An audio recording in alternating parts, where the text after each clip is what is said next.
Is it right and fair that sites can get stuck in Panda's filter for 10 months? What's the only metric that matters for content marketing?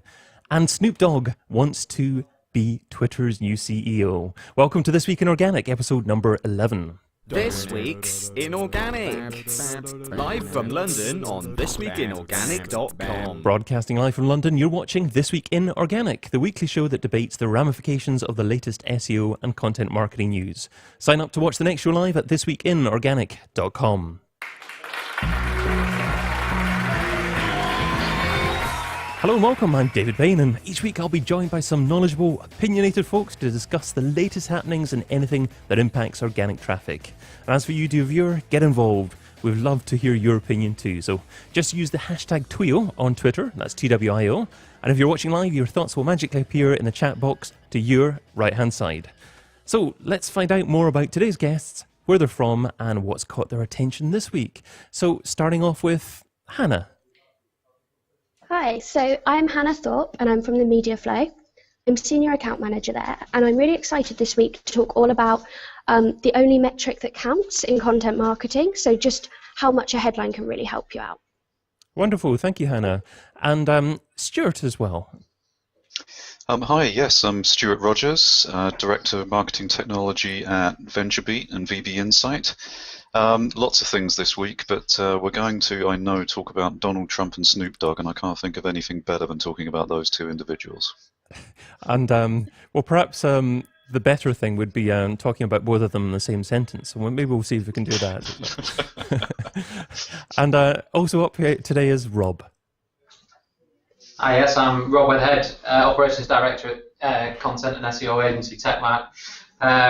I'm also interested in the Twitter story, having been previously, prior to their IPO, a news commentator on how they were actually going to float when they were making no money. So it's interesting to see where their share price has got to recently and kind of debate where that's going to, whether or not Snoop Dogg's involved. Great, thanks, Rob. And last but not least, we've got two people joining us, and that's Ben and Paul. Hey, so I'm Ben McGee.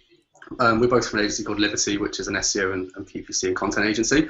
And it's taken my eye the last few weeks how watching SEO struggle to come to terms with Panda 4.2. You know, struggling with an update that doesn't happen in one day, but that's rolled out over a few months, seems to have caused some pretty fun chaos to watch. Everyone scramble around blogs and figure it out. Hi there, I'm Paul Hunter, again I work with Ben at Liberty. I think what's taken my eye this week is probably, again, Snoop Dogg. I know it's a popular one. But I can't wait to talk about what Snoop Dogg would actually do for Twitter. And what you do for Twitter as well. Yeah, of course. Yeah. Great. Okay, well, moving on to our first topic. So that's yesterday Bing announced on its blog that it was going to start warning users about search results of pharmacies that have been cited by the FDA as a fake online pharmacy engaged in illegal activity. But is this a good user experience or the slippery slope to another negative SEO opportunity? So let's go in reverse order there, shall we? And start with Ben and Paul. What's your thoughts on this one here? I think it's an interesting concept. I think once you start to distinguish between a good and a bad ranking factor, you can't really get away from the fact that negative SEO will exist. Because once you know what the good and the bad is, you can always replicate the bad across competitors or in other areas. I think with Bing's struggle to catch up to Google as the market leader, they're going to have to adopt similar kind of techniques that Google do in terms of figuring out what's real content, what's a real website, and what's someone trying to be manipulative. So I don't really see any way around it personally. I think, from my point of view, I was interested in this basically because of, it's actually another topic completely, but about the Google fight with France at the moment.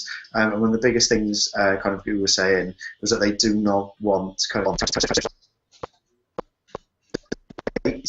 and I was, you know, my kind of one view on this was it's interesting to see a government agency having influence on a user experience, and for me it's kind of where does the line stop with that? That's one thing which Google is scared about. So where do you stop the line?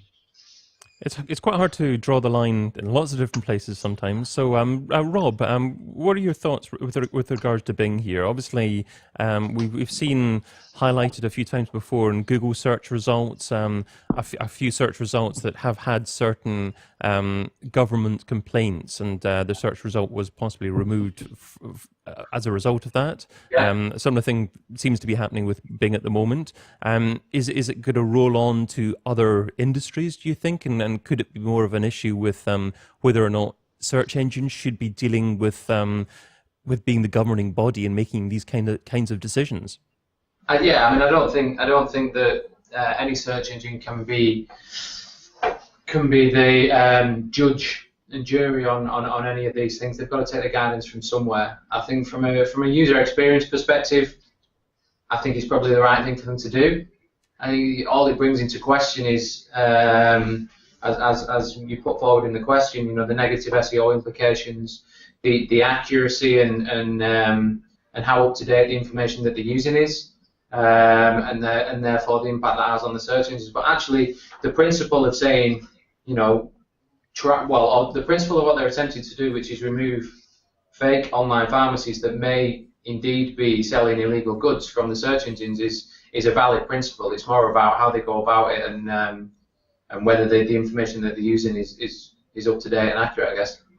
Stuart, do you pay much attention to Bing, or do you just tend to focus primarily on Google? I pay attention to everything, of course. You know, statistics tell me that only 7% of people in the world pay attention to Bing in the first place. But you know, the fact is, this particular usage of information is actually pretty spot on. Bing have done a decent thing here, and the reason I absolutely believe that is because they're not just looking at online pharmacies and deciding for themselves whether they are fake or not. The way that Bing are implementing this, and they've been really clear about this, is that if the FDA over in the United States has issued a warning letter to that site, and therefore it may be selling drugs that are unsafe according to the FDA, then Bing will block access to that site. So it's actually, for the site, a lot clearer than, say, something like a Panda-based penalty from Google. It's much, much clearer, because the FDA has sent a letter saying you are potentially doing a bad thing. Bing have picked up on that data and said, okay, we're going to block access to that. Now, if the pharmacy is a legitimate pharmacy, they have to go through a certain amount of hoops and hurdles to appease the FDA, at which point it comes off their list, at which point Bing allows access again. It's a much, much clearer situation than a lot of other blocking technologies.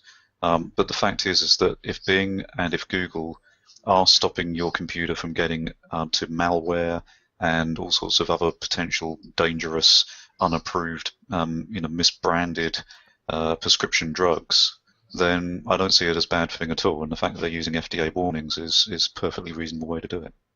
Hannah, is that your belief as well, that it's quite reasonable, or do you have any concerns that search engines at some point in the future may become a little bit more judge and jury as opposed to just listening to rulings from government bodies?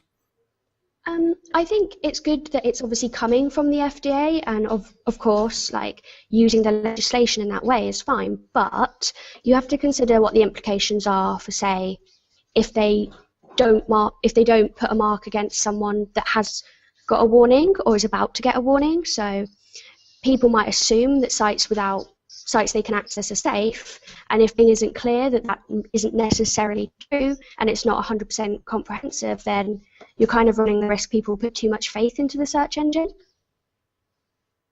Yeah, absolutely. Well, one other thing that Ben also mentioned was that he was talking about Panda 2.0. And an article today on Practical E-commerce said that Panda 2.0, 4.2, 2.0 was quite a while ago, wasn't it? Panda 4.2 complicates SEO for e-commerce sites, and it points out that although Panda 4.2 rolled out recently, Panda 4.1 happened back in October 2014, so it's 10 months ago as we speak. So the question is it right and fair that sites can get stuck in Panda's filter for that long? So Ben, what are your thoughts on that one? I can see both sides of it.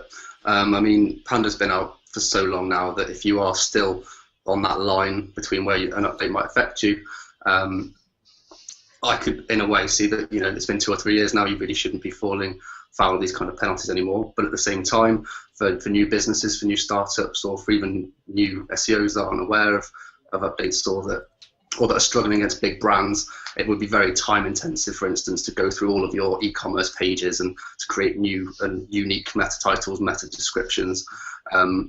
Whereas the bigger brands will probably rank based on their authority and the fact that they're a household name.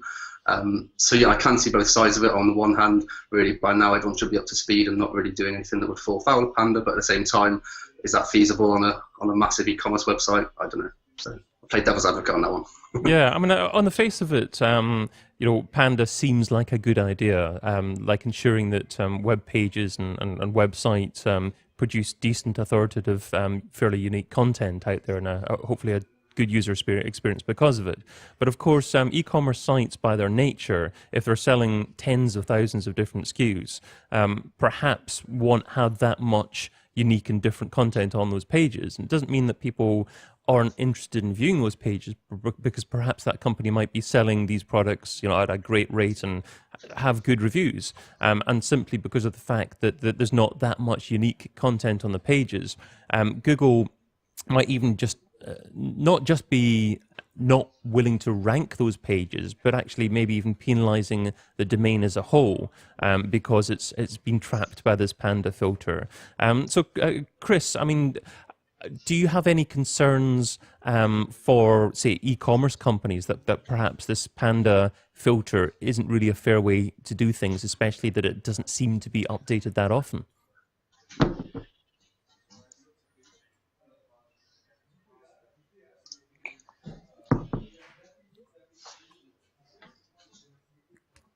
That was the challenge, wasn't it? It's not a Chris. It's a Paul. That's what I meant.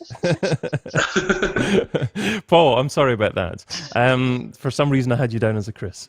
You don't look like a Chris, but if you fancy being Chris today, then feel free. So just repeating your thought process there. With regards to Panda, obviously, it's fair enough, perhaps, with regards to conventional sites, blogs, all that kind of stuff. But e-commerce sites, is it fair for e-commerce sites that it could be trapped in a filter for 10 months? It's a good question. I mean, when you go back to the whole thing about Panda, is obviously, like we've already talked about, making it good for the user. Do you need that much content? Do you need kind of 300-400 words on each product page on an e-commerce site? It's possibly thousands of products. Like Ben said before, it's going to be completely time intensive to make each page unique for that. So no, I'm going to say I don't think it's fair. No. Okay, straw poll here. Hannah, is it fair? I think there are enough things you can do technically that will protect your site if you have that situation. So it's kind of up to the sites can do things. You can implement canonical tags across products that are so similar.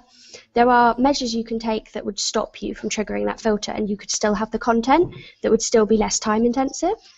But I can agree that it would be kind of unfair and frustrating if you were in that situation. It's fair if it happens to other people, but not fair if it happens to you. Yeah, if it happened to me, everyone else is competitors. Stuart, statistically speaking, is it fair?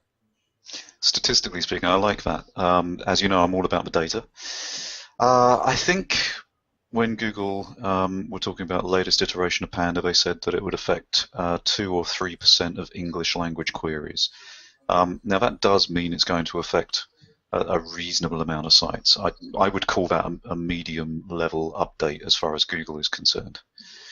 But the fact is, this is not new, right? We've known about this for a while, and if you haven't fixed your site so that it can deal with Panda and indeed the iterations of Penguin by now, then you should probably get on with it, because we're looking at probably a 10-month gap now between now and the next version, and the fact is anything you do now isn't probably going to be you're going to have those negative effects last until the next update, right? So I guess whether it's fair or not fair is kind of for me a moot point. I think what really should be said is that if you're being affected, if you're one of the very few people being affected by Panda, you probably should have fixed it by now. And if if now is not your wake-up call, then when is? So I think it's probably just time to get on with fixing it if you're affected, and not worrying too much about whether it's fair or not.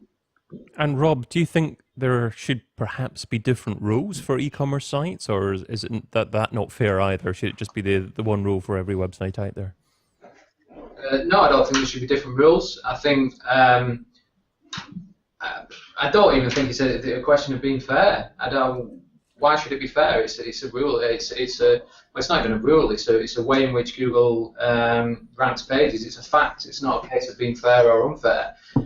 It's a reality that as an e-commerce site you have to deal with, and you need to get your head around how you deal with that. It's not a case of being fair and sitting there saying it's fair or unfair. You're only going to waste your time mourning, basically. You might as well just get on with it and start writing some unique copy. I suppose the other side of it really is that you're kind of working on the assumption there that somebody's going to make a load of changes and they're not going to see an impact for 10 months, which I don't necessarily agree with either. I think that if you start making those changes now, then you will start to see those improvements. Yes, you might need to wait for a full rollout to see whole scale across the board changes, but actually you will see those improvements in the meantime if you actually just set about the task at hand. Yeah, it's a good point that Panda is obviously an element of Google, what Google looks at, Google's algorithm. So there are other ways that you can get the ball rolling in terms of increasing your visitor numbers. But let's move on to our third topic, which is Chris Beard, the CEO of Mozilla, has written an open letter to Satya Nadella, the Microsoft CEO, saying that he's disturbed by an aspect of Windows 10. Chris says that Windows 10 effectively overrides a user's browser preference. So should Microsoft continue what they're doing, and if they do, what will be the likely outcome? Stuart, you look as if you're dying to jump in there. What are your thoughts on that one there? Well, it was an interesting rollout. VentureBeat actually, we covered Windows 10 amazingly. I mean, I have to take my hat off to the editorial team who just did ridiculous things around the launch of Windows 10. And one of the things the editorial team found was a way to force Windows 10 to start downloading. So, of course, as soon as I was able to see that article, I, like everybody else, followed the instructions, and sure enough, Windows 10 is wending its way onto my machine. In terms of the way that it looks, it looks okay. It looks like a good operating system. I have been using previous iteration for a long time, and I have to tell you, I've never used those tiles on the Metro screen more than about 2 or 3 times. I basically live in desktop mode, so the fact that it's got the start menu is neither here nor there. I still find my apps that I want to run either on the taskbar where I've got them all pinned, or through the search. But I did notice Cortana sitting there and thought I'd give that a go, and it's not as good as using Google Now on my phone, so I probably won't use it much. And then I noticed a few things happening, such as when I clicked a particular link, it wasn't opening up my Paint program of choice. I had to actually tell it, well, no, this is the one I want to use, and this is the one I want to use forever. And by the way, you know that because that's what I chose before. And then it happened with my browser, and it's opening up this, the Edge browser instead of Chrome, which is my browser of choice. And I noticed it across all sorts of other places in Windows 10. Taking away those preferences and replacing them with your default standard apps is a pretty awful thing to do. And I fully support Mozilla CEO's stance on this. If you've got that all set up within your operating system and they then go ahead and just change those to their default applications, we're really rolling it back to when the European Union had such a hard time with Microsoft over forcing people to go down Internet Explorer route in the first place. I thought we'd got past all of those times, but apparently not. Apparently Microsoft are up to all their old tricks again. It's more than annoying to actually have to go and set all of your default applications up again. The only one that seems to have survived is Skype, but then of course Microsoft owned that, so who knew? So I think it's pretty despicable. I fully support Chris Beard in this. I think he's absolutely nailed it with his open letter, and Microsoft really need to do something about it and do something about it quick, because it's eroding my confidence in their ability to personalize the operating system to my needs. They're really personalizing it to their needs, and that's not how consumers want you to personalize things. Great thoughts. Thanks for that. It's funny, I was saying to someone earlier on today that I didn't like the experience of Windows 8, or the tiles in Windows 8. I'd never actually really used that at all, and I was just using the same kind of experience as I had with Windows 7. So I didn't really utilize anything within that upgrade, and I'm a little bit daunted at moving to Windows 10. I haven't done that yet myself. I'm sure I will end up doing so soon, but I'm certainly intrigued by all the feedback that Microsoft and the general public is sharing at the moment. And Hannah, do you think what Stuart was talking about there will have any impact on your thought process regarding using Windows 10? Are you concerned about moving forward with Windows 10 and having that as your operating system? I think Windows 10 is something that I'm really interested in, and then the second people started getting it and we found out about everything that actually happens, I realised it wasn't something I was necessarily interested in. So I'd rather not lose all my settings, so I just would avoid it as much as possible. But then from a Windows perspective, you have to look at how they've rolled things out over time. Like with Windows 8, still up until the start of July, you had about 60% of people were still using Windows 7 instead of upgrading, purely because it was easier and they could avoid it. And I think Windows are just risking that the same is going to happen. People just aren't going to go for it. Yeah, absolutely. So it's funny, I actually bought two PCs just before Windows 8 launched with the Windows 7 on it, because I wanted to have Windows 7 for a while. I knew that was a fairly decent operating system. So Ben, I see you giggling away there. Is that your thoughts as well? Were you happy with that? Yeah, it is actually. It's pretty bad negative press for them, obviously. And I mean, the announcement of Windows 10 did pique my interest, and had a look around, but all of the backlash that's come from it has pretty much quelled that immediately. I've just about figured out Windows 8, and I use the little search bar again instead of all the tiles. And for me, I know how to use that, and don't really see any positives to Windows 10. So I'm going to stay where I am for now. Yeah, and I mean, I think they've underestimated the value of user personalization nowadays. I mean, with smartphones, you can personalize everything, and I think they've not really transferred that over to desktops and laptops. So that'd be my thoughts. Yeah, it's a pity. I mean, why not just try and deliver the best products possible and make people choose you because you have the best products? Exactly. Novel perspective and things. Paul, is that your thoughts as well? I take it. I don't use Windows, so it doesn't really affect me. Got to be honest.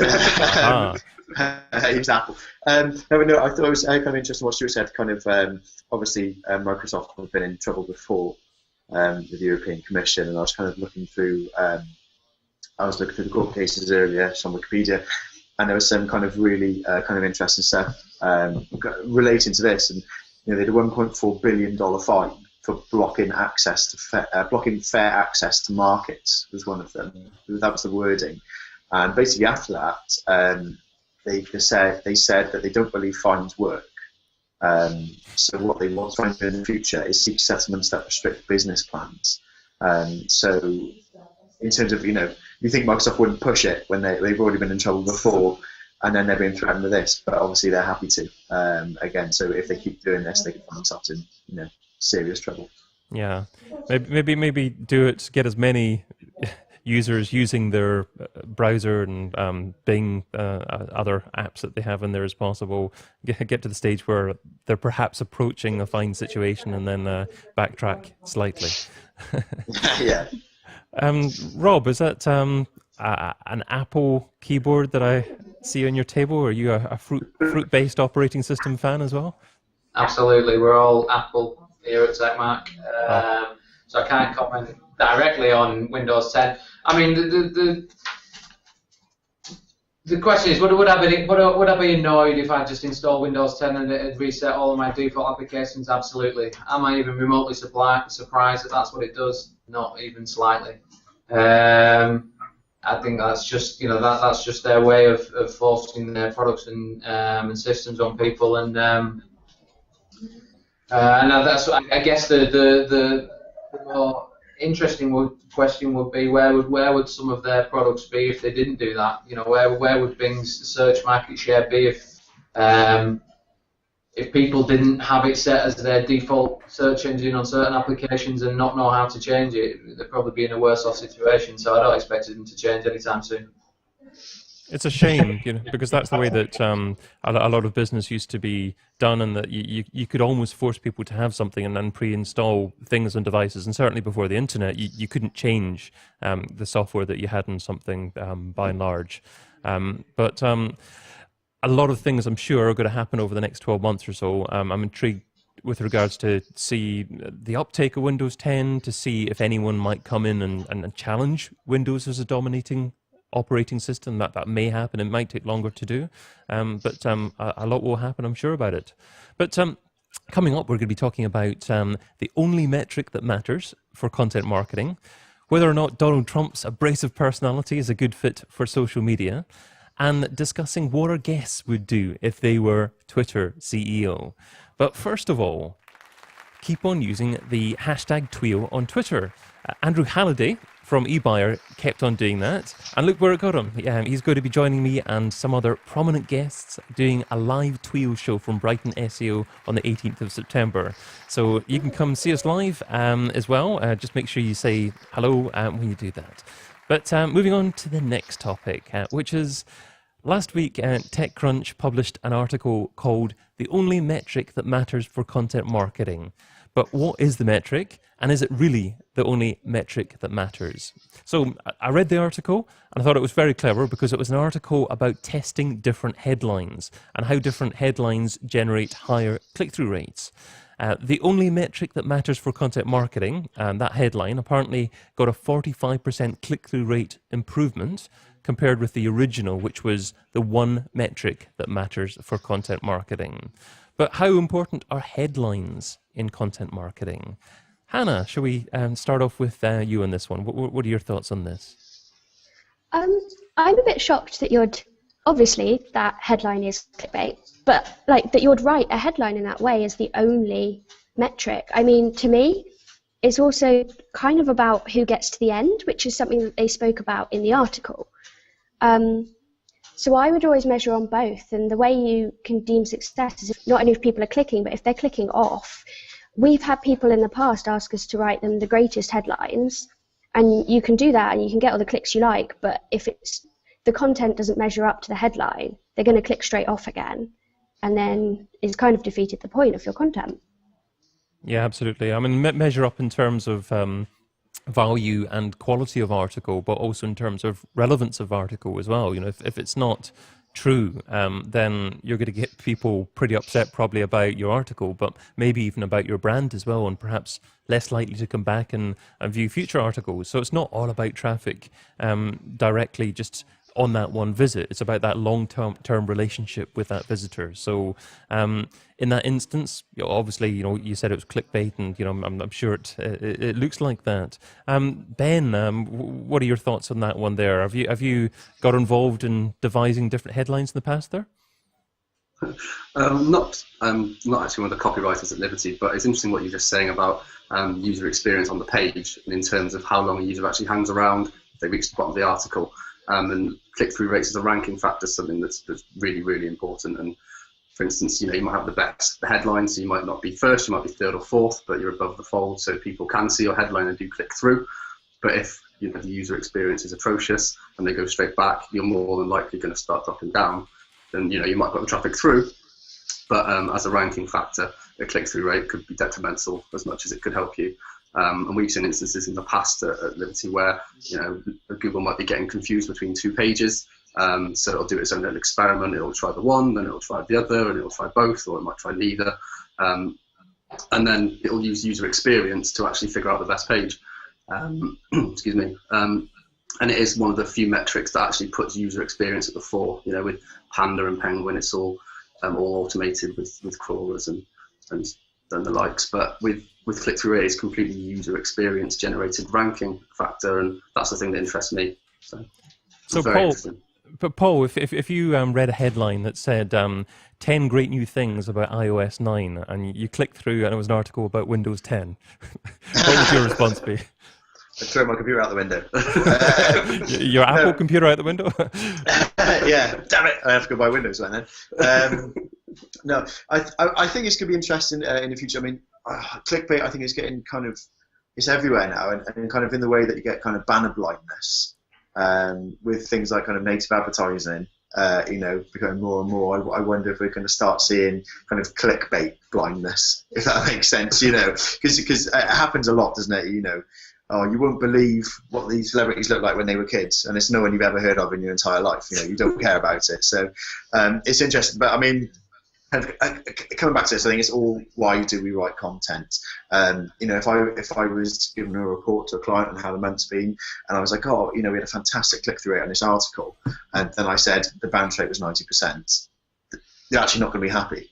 And so, for ranking, click-through rate, yeah, it's good, but I think in kind of broader terms, in terms of goals and what you're actually trying to achieve, I think what is on the page and user experience is much more important.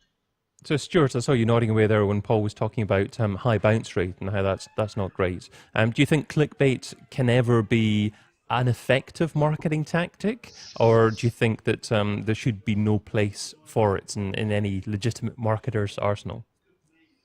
It depends what type of business you are and what the end goal is here. For example, the article that appeared on TechCrunch, and I'm using my words very carefully there because it's not a TechCrunch article. It's an article that appeared on TechCrunch. It's actually written by the CEO of Pixable. So realistically, what you're looking at here is what we call an op-ed, where somebody is providing additional content to fill out the stories that day and give their opinion of a particular topic. So TechCrunch published this op-ed from Pixable, and it's about testing different headlines to see which one is the best. If your only job in the world is to drive clicks to your website because that enables you to publish bigger and better viewer numbers so that you can get bigger and better advertising revenues from the people that provide you with advertising revenue, then it is really the only metric that matters. That's not the reality for 99.9% of what I call the Fortune 30 million, which is the small to medium enterprises that need to sell or they will die. Content marketing, by definition, is the process of producing content in order to sell something. It's different from content, which is just producing something. Content marketing is producing something for a reason, and that measurement might be reach, or it might be action, or it might be a conversion, or it might be to engage and as a demand generation piece to show people that you are the leaders in that field. And when I last looked, you would break those down, reach, act, convert, and engage, by things like brand measurements, by things like commercial measures, such as clear indicators on things like satisfaction ratings, all of that kind of stuff, and tactical, like views and clicks and interactions and likes and tweets and post-rank ratings and all of those good things. So actually, is there one metric that matters in content marketing? No, I've got a list of 50 metrics that matter in content marketing. It's just whether you're B2B, B2C, e-commerce, whether you're pure play, whether you're bricks and mortar, what you're selling, is it a service, is it a product? There's a heck of a lot more to bring into this than just the one metric, which is a headline. And by the way, an interesting point on headlines. If your headline tells everybody what they need to know in the headline, no matter how clicky you think it is, you probably won't get any page views because nobody's going to click through. They just read everything in the headline. So, it's not just about headlines. A lot of great thoughts there, thank you. And moving on to Rob. Now, Rob, Stuart mentioned that there are 50 different elements that can impact the success of content marketing. I'm sure you agree that there are lots of different elements as well. But is it fair to say that headlines are the most important element, if not the number one element? Or is just that not true? You just can't carte blanche say this element is the most important one? I doubt that there's many campaigns that we would run where headline would be anywhere on that list of the most important element. If I'm being completely honest, you know, it all comes back to the objectives of the campaign. But unless, as a couple of people have pointed out, unless you're selling ad impressions and that's your only and that's the objective, then headline rarely comes into it. You know, often you're looking for traffic, yes, absolutely, but more importantly, you're looking for where that traffic ends up, what it results in from a business perspective, how many people go on to buy whatever it is you're selling, and whether that be direct conversions, whether that be assisted conversions, or whatever it might be.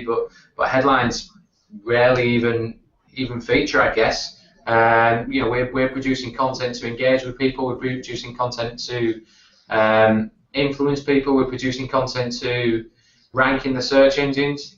We're not producing content that is just there to entice a click, and I don't think that many people are really, other than the viral websites that are literally looking for page impressions. A great summary of things, thanks. Let's move on to our next subject, though. So that's Donald Trump wants to be president, but can he turn social media dominance into votes? Is being abrasive and dominant on social media better than being liked by the majority of your slightly less followers? Stuart, you have over 22,000 followers on Twitter. True. Do you prefer the abrasive and dominant strategy? Me personally, no. I prefer mild sarcasm, the occasional joke, and putting out really good quality content. The reason I've got that many followers is because I just like to, you know, curate every day what I think is interesting in the world of social media and marketing technology, and business and entrepreneurship and startups and gadgets. And then occasionally I'll throw in a little bit of occasional nonsense and a little bit about, you know, what I'm doing in the world, or you know, one of my incredibly terrible dad jokes, something like that. But you know, I'm pretty sure that I don't get followers because of the jokes. I'm pretty sure it's because of the content. But I did giggle when I saw that on the list today we were going to be talking about Donald Trump, because I actually published a story on VentureBeat last night about Donald Trump. We asked Networked Insights to have a look at 11.3 million social media messages throughout July. They looked at all of the 21 front runners, the people that were most of the people who were on debates last night on Fox News, which you might have seen in your stream this morning if you follow American, people online. And what was quite interesting was that by far Donald Trump has the highest share of voice. It was actually, you know, over 5 million messages were about Donald Trump. Vast majority of that, though, was people sharing links and not really talking about him or talking about his policies per se, really just sharing content that had been written about him. And when you're sharing links, that's seen in sentiment terms as being pretty much neutral. What was quite interesting was he wasn't the most hated person on the list of the 21 main candidates. No matter what the media might suggest, it's, there's actually a few other candidates for that. I find it really, really interesting, this whole area of sentiment. It turns out that typically only sort of 1% on average of messages around these politicians, if you want to call Trump a politician as well, cobble him into that mess. But it turns out only 1% of messages about these politicians are people hating them. Turns out only 1.9% of these messages are people loving them. Everything else is just sharing links, sharing other people's opinions, sharing media, maybe putting a little snarky comment around a link, but at the end of the day, it's just sharing someone else's opinion. So, Rob, would you say that the size of someone's following is a vanity metric, and it's nothing to do necessarily with the quality of their followers and also what impact that following might actually do for them? I'll tell you what, I've actually got two incarnations of Rob here. So I dropped out for a second then. I've come back in and I completely missed the question. Okay, that's okay. I've got two of you here. I will eject your other one, and which I've done that. So the question basically was, is the size of your your social media following nothing to do with the quality of your followers, and is size a metric that's irrelevant when it comes to actually defining what impact your followers is likely to have on what you do? I would agree with the first statement, I guess, that it's more of a vanity metric than anything else. Whether the size of your following has an impact on what you do, well, as long as your following is legitimate and is real people, then you could say that you have a greater impact with a greater following, because whatever you say is reaching a greater audience. So then you could argue it has a greater impact. I do think it's more of a vanity metric. I think that it is much better to have a smaller, more engaged following than it is to have a large disengaged following, or a large following that's engaged for the wrong reasons, I guess. I mean, there's the likes of Kate Hopkins. I mean, I don't know her following numbers, but I'm sure they're very large, a large proportion of which probably hate her and follow her just to be outraged with the next thing that she happens to say, or to hurl abuse her way.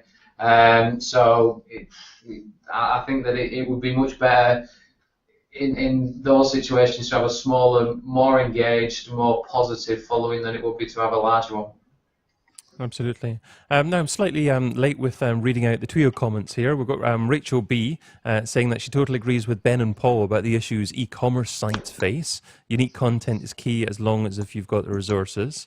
Also, Andrew Halliday saying that just get a Mac then and you don't need to worry about Microsoft updates. So, yeah, good point. Very good point.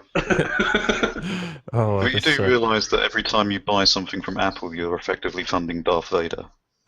That's fine. I can't edit this, Stuart. Yeah. and Hannah, let's maybe think about the question. And in relation to social followers, do you think it's important to have as many as possible, or do you think it's all about the quality and the amount of followers don't necessarily make a difference? I think the amount isn't as important as the engagement level by far, but then equally, if you're getting negative engagement and you're getting people tweeting you saying, "What are you talking about? That's awful politics," at least you're getting a chance to respond as well.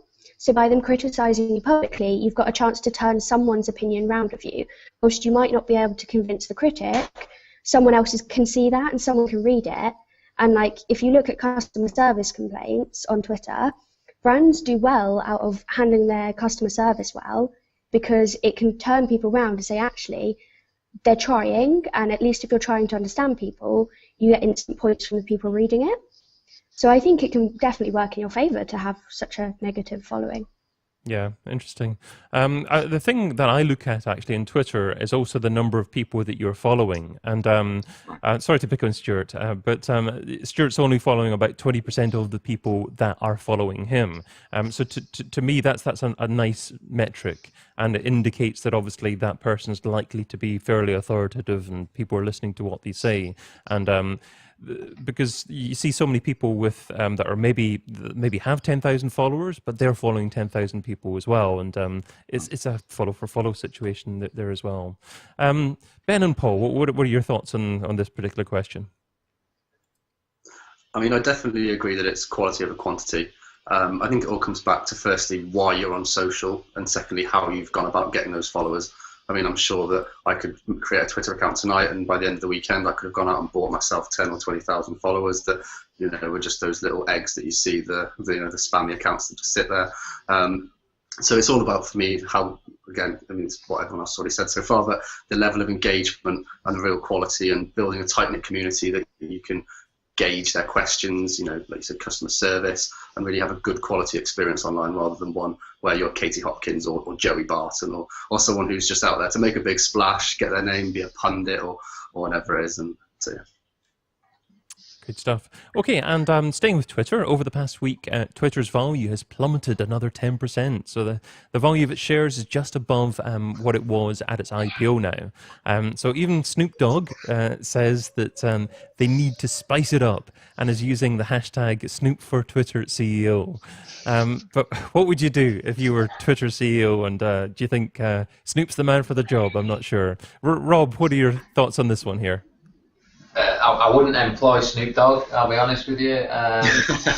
CEO. I actually think that we kind of, I know it's a little while since the IPO, but it is still slightly too early to judge.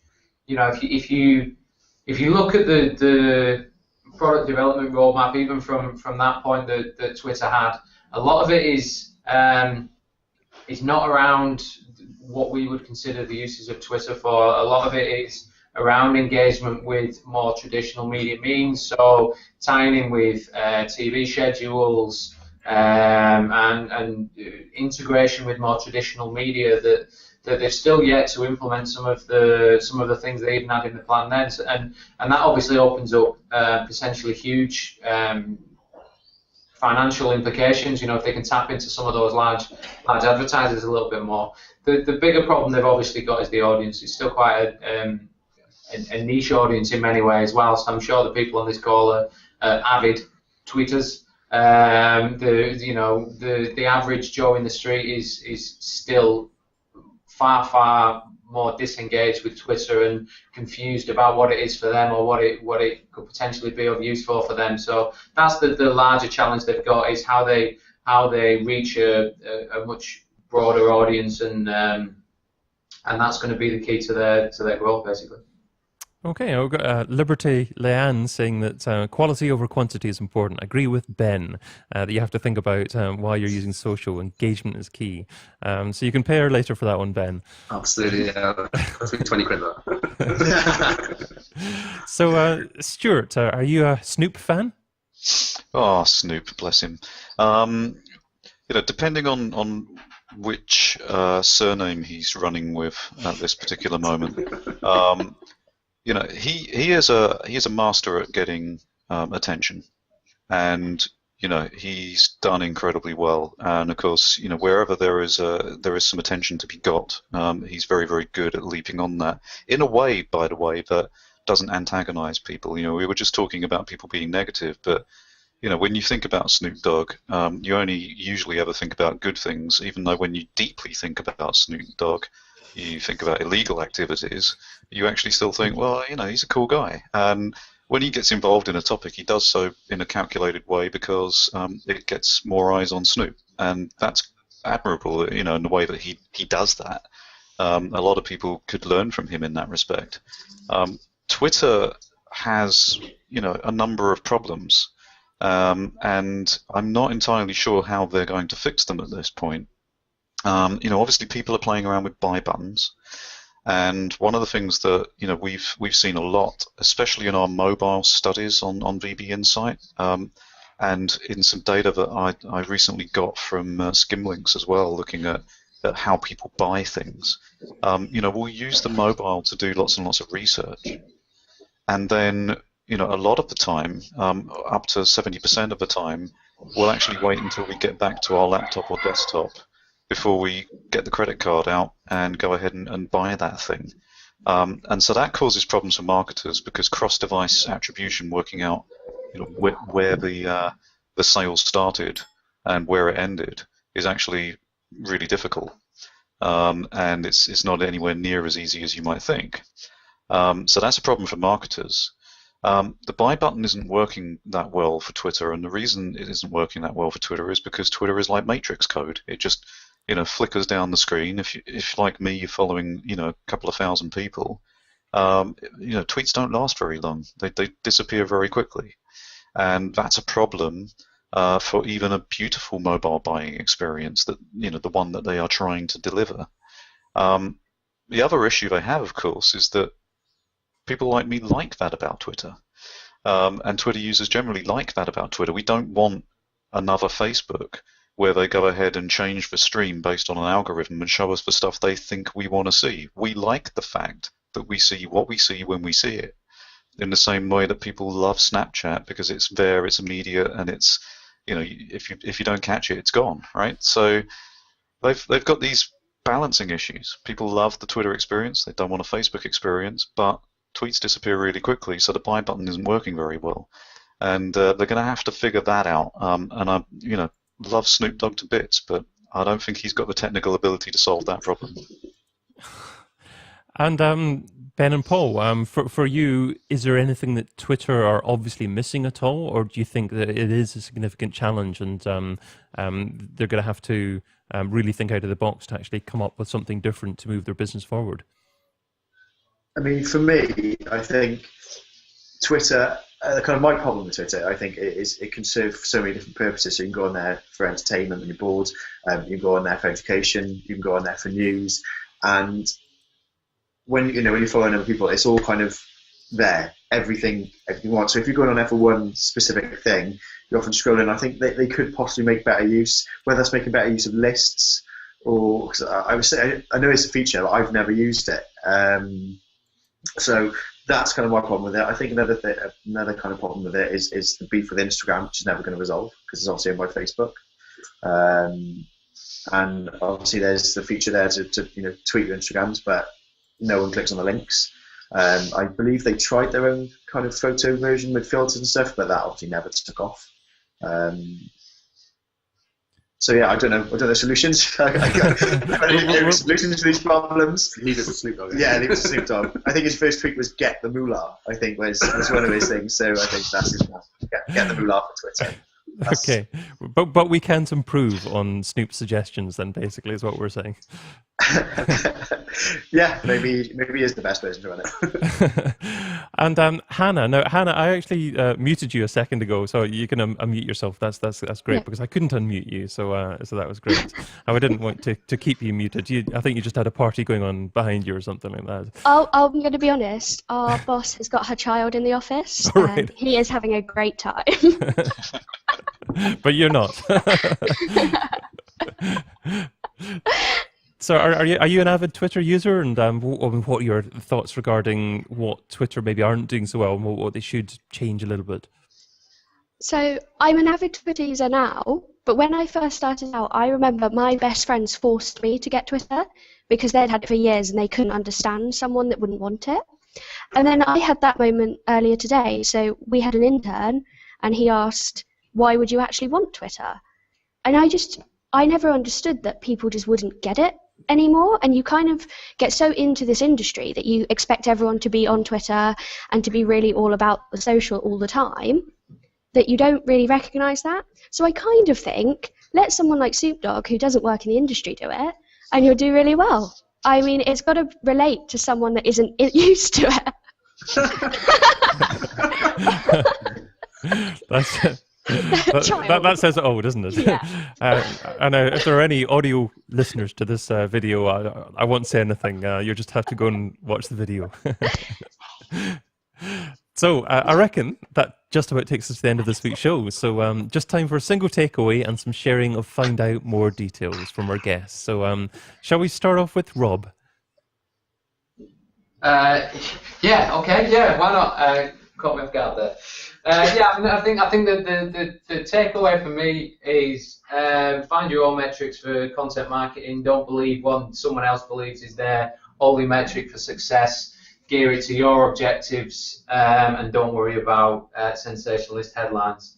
Some details on me. I was Rob Weatherhead, Operations Director at SEO and Content Marketing Agency TechMark. based up in the northwest of England, doing great things. Come and check us out. Thank you very much. Lovely. Thanks, and Rob. And moving on to Stuart. Well, this has been fantastic as usual. Thanks for having us on. Takeaways for me, we've talked about so much today, but I really think that just heading back to where Microsoft are going and what Microsoft are doing at the moment, one of the things that stuck out for me in my most recent study, which was on consumer attitudes to personalization, was that you can do personalization and you can ask people to give up their private data if you provide really high value experience on the other side in return for it. And that's something that Google is doing very, very well with Google Now. It looks at my emails, and I don't mind it looking at my emails because it gives me my flight details, or it gives me where I've got to be and what time I've got to leave, and it knows all of that because it looks at my emails, and I'm happy with that. But Microsoft have a lot to learn in that respect, and it's something we can all learn in terms of how to use people's private information to give them a really high quality, high value experience. So as marketers, that's something we need to get a grip of. Microsoft seem to have lost that grip, and that's my big takeaway from today. I'm Stuart Rogers. I'm at VentureBeat and VB Insight. Half the time I write news about marketing technology on VentureBeat. You'll find that at venturebeat.com, and the other half of the time I analyze the marketing technology space. You'll find that on insight.venturebeat.com. And again, thanks very much for having us today. Wonderful, thanks, Stuart. Great having you on again. And Liberty Leanne keeps on tweeting away here, wanting more mentions. Well, I've just done it. Moving on to Ben and Paul there. So I've been Ben McGee. We're at Liberty. We're a Cardiff-based agency. So if anyone's got any questions, feel free to get in touch by searching for our names or for our brand. Sorry, just had a little intro. My one key takeaway for today would be whether it's social or whether it's content, the quality over quantity approach is always the way to go. And user experience at the fore, again, whether it's content or whether it's whatever it is you're creating, if you can do those two things, no matter what part of this industry you're working in, I don't think you'll go too far wrong. Lovely, and yourself, Paul? Thanks for having us. Yeah, I'm Paul Hunter. I'm Digital Camp Coordinator with Ben here in Cardiff for Liberty. I think my key takeaway is buy a Mac to support Darth Vader. No, I think one of the biggest things is to, what Stuart was mentioning earlier, I think sentiment measurement, I think, is going to become increasingly important in the future for social. Buying followers or outraging people to get followers, it's not going to work. Lovely, thanks then. And moving on to Hannah. Okay, this might be a difficult one, but my key takeaway has got to be something that Stuart actually said, which would be about how content marketing is technically marketing. It's not just content, which means that obviously your metrics need to be different, and it's something that people need to remember. Okay, and then I've been Hannah Thorpe. I'm from the Media Flow, and you can just search for us and find us as well if you need anything, and we do organic digital marketing. Lovely. I like I've been. I know. Specifically today, not normally. Great stuff. And I'm David Bain, Head of Growth at analyticsseo.com, and you can also catch me interviewing online marketing gurus over at digitalmarketingradio.com. Now, if you're watching this show as a recording, remember to watch the next show live, so head over to thisweekinorganic.com and sign up to watch the next episode in real time. But for those of you watching live, we've also got a video podcast on iTunes, so go directly to that at thisweekinorganic.com/iTunes.